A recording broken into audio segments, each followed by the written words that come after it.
Hello, I'm David de la Croix. I'm professor of economics at LIDAM, and I've always been interested in the US elections and in forecasting who is going to win.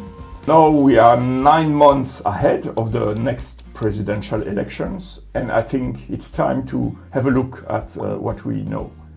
I want to share a little bit my amateur knowledge about how to forecast these elections. As a macroeconomist, I've always been interested in the future and in making good forecasts. And I learned from the people who are really specialized in that. It is good to forecast by combining different methods in order to reduce the error we can make on these forecasts.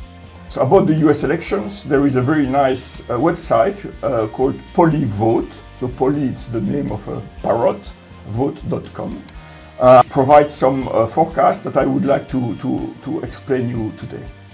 So the idea behind Pollyvote is that to reduce the forecast error, it's good to combine different sources of information, and if possible, to combine independent sources, very different methodologies, to make these forecasts. So the idea is that one methodology could be good for some elections and not that good for others, but we don't know yet for 2024 which one will be the best.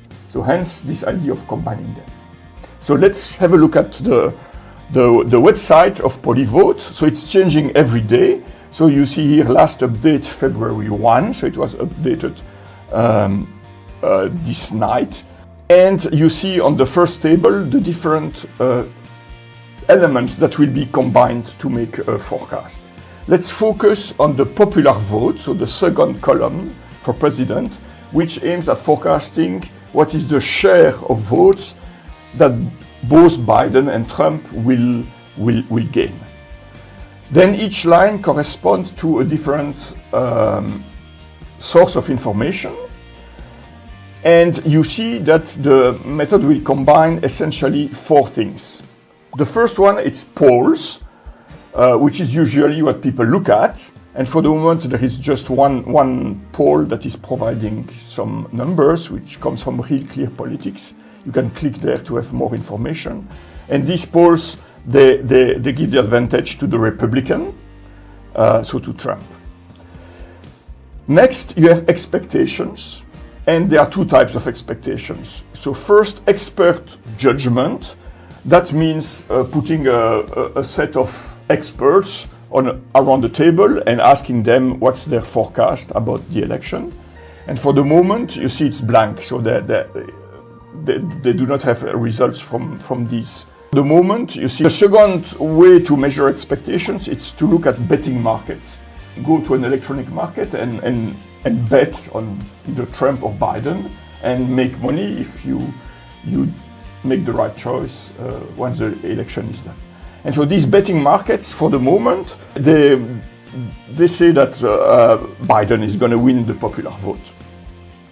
Then the third source of information is drawn from models that are built by political scientists of different sorts that are designed to forecast the outcome of the elections. So here we have a set of models. So for example, there is a model called Big Issue. There they try to identify what will be the big issue of the coming elections, and it's likely to be migration.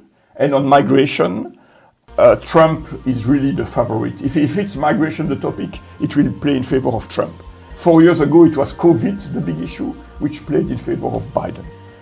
So Big Issue push Trump's, and then the other models for the moment they are tossed up, which means it's like flipping a coin. It's half and half.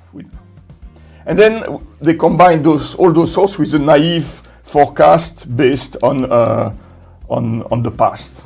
Combining means just making an average of all these predictions. We get the little table here. So on February 1, today, so Biden is given a small advantage in the popular vote.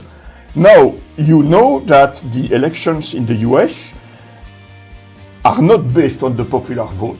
because it's an indirect voting system where each state will send delegates that will who will vote in the end.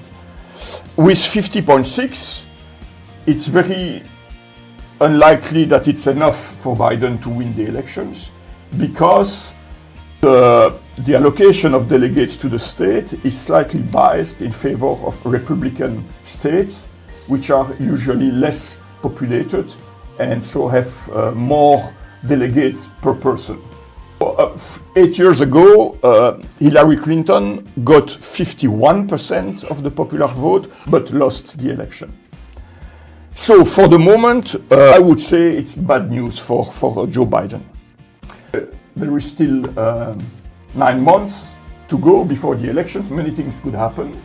You have all these judicial issues, which are quite complicated to grasp for us Europeans. And other things could happen. So they could get a stroke, either Biden or Trump, or they could fall or whatever. But I would say, as a conclusion, for the moment, things look much less easy for Joe Biden than 4 years ago in the previous elections, which, by the way, we commented in videos at that time, showing a relatively clear lead for Joe Biden at that time, which doesn't seem to be there anymore.